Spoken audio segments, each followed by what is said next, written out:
Graham Finlay from the School of Politics and International Relations is with us once more. Today we're talking about the history of the Anti-Vivisection movement. We're talking about it today because this is the centenary, is it? No, or it's 106 something years ago today was the high water mark of the Brown Dog Riots. Okay. Which were riots over a statue of a dog. Okay, why were there riots over the statue of a dog? Well, it starts in ancient Greece, Sean. But no, actually more. We'll get to how it does.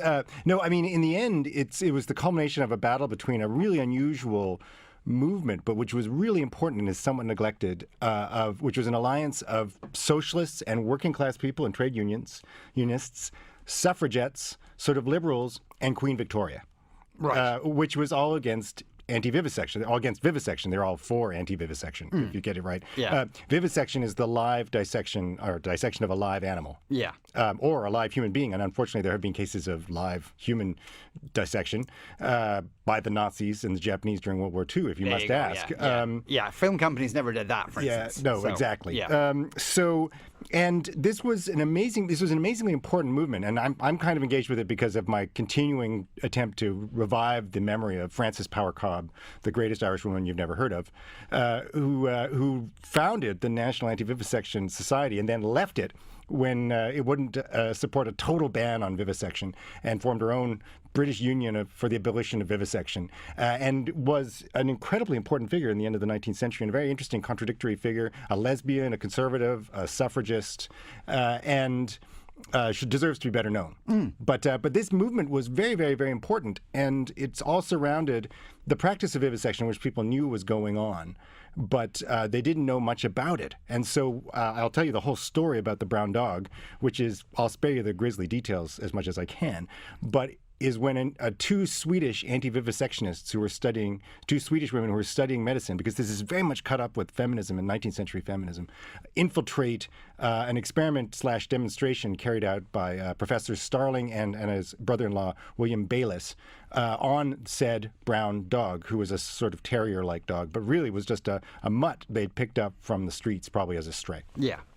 And the demonstration was they were kind of taking this dog apart. Well, we knew that this kind of stuff was happening all the time, and the actual history, what they were doing in this particular case was they had already done a vivisection on this dog previously.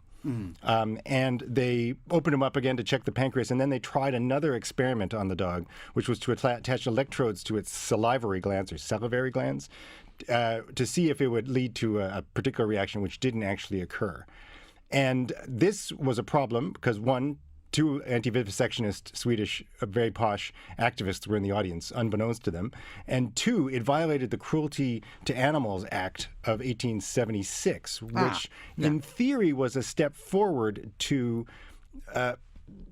preserving animals' life. Because, I mean, we should talk about why vivisection was so omnipresent and what had been realized with it, including by Starling and Bayliss. But it prohibited the use of unanesthetized animals, and it appeared to these two Swedish women that, in fact, the animal was unanesthetized, whereas, in fact, it was alleged that they just couldn't see the pipes. And they also claimed that the dog struggled mightily and seemed to be in intense suffering. It also, the Cruelty Against Animals Act of 1876 also prohibits the reuse of the same animal for two separate experiments. Yes. And so that was what they sort of had these guys on. And this is at University College London, it should be said, in 1903. And they went to the National Anti-Vivisection Society's vice president, Stephen Coleridge, and it gives you an indication of how big this movement was. He makes a speech referring to the incident, more or less to provoke a libel suit, at a meeting of up to 3,000 anti-vivisectionists in London, describing this and pretty much daring Bayliss and Starling to launch a libel suit. Starling demurred, but Bayliss was up for it, so he did in fact sue him and won in the end. And it was a huge trial. Questions were asked in the House, and they recreated the entire experiment in the courtroom or for the courtroom so people could come and see how it was supposed to go. I mean, I'm not sure to what extent. Were they using an actual dog in the court? They didn't use the actual dog because that would have been grisly. They show where the dog was, how his rough attitudes were, and so forth. and they called various witnesses. There were a number of other issues surrounding this poor dog. He was supposed to have been put down with an overdose of drugs, but in fact, the future Nobel Prize winner Henry Cole, I believe his name was, ended up killing him with a scalpel. And all of this is, of course, par for the course for a lot of animal experimentation into the contemporary era. But there are now animal ethics principles in place to prevent a lot of this stuff from happening. And I do know from my time on an animal ethics committee that scientists take a great deal of care in the way they use animals. They try to abide by these principles of not reusing animals, and very much so in terms of their suffering, their anesthesis, and especially in how they are eventually put down or otherwise killed. Or sacrificed is the word they use in the animal ethics community. So all these charges, while it was acknowledged that he may have technically broken the law, he won, the bailiffs won in court and received the equivalent of contemporary money of £250,000 in damages and costs. Crikey. And again, questions were asked in the House. There was a royal commission about it. He ended up donating his damages to UCL, where the fund may still be used to buy animals today, which is interesting. Meanwhile, the Daily News, which was a paper started by Charles Dickens and was a very much anti-vivisection newspaper, raised something like £5,750, or £750 more than the actual damages and costs assessed against Stephen Coleridge to pay for his expenses. And then further, by public subscription, they were able to raise quite quickly enough money for a 7.5-foot statue of the brown dog, which they placed in a working class estate, which had been purposely constructed for the working classes, in radical Battersea. Battersea was a pretty radical suburb of London at the time. And it had a sort of water fountain for humans in the middle and a little water dish around the bottom for dogs. Yeah. And it was a very proud, sort of noble picture of the dog. And it was placed in the center of this working class estate because the working people of London really did identify with the treatment of dogs by the medical profession and were determined to sort of have this in their area. And in the end, when the riots occurred, to defend it against the medical students who wanted to tear it down. My word. It gets crazier from there. Yeah, it gets crazier from there. Okay, I do have to take a commercial break, but obviously there's lots more things to talk about, especially how these ideas about animal rights came into being. But we'll talk about that after the commercials. Moncrieff on Newstalk 106 to 108.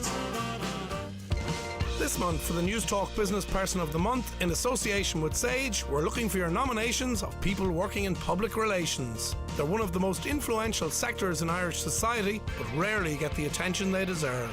So if you or somebody you know has made an outstanding contribution to the PR industry, log on to newstalk.ie/awards and nominate now. The Newstalk Business Person of the Month, proudly supported by Sage, making business better. Visit newstalk.ie/awards. The new Renault Megane has... Why, thank you. Oh yes, very original. Best-in-class fuel-efficient engines and comes with a 5-year on... If I have to tell you one more time... 5-year unlimited mileage warranty and comes from only €189 per month.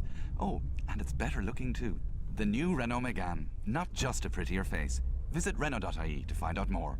Deposit required. Finance is made by way of hire purchase. Terms apply, subject to lending criteria. See Renault.ie. Every year in the run-up to the festive season, there's that magical moment when it just hits you.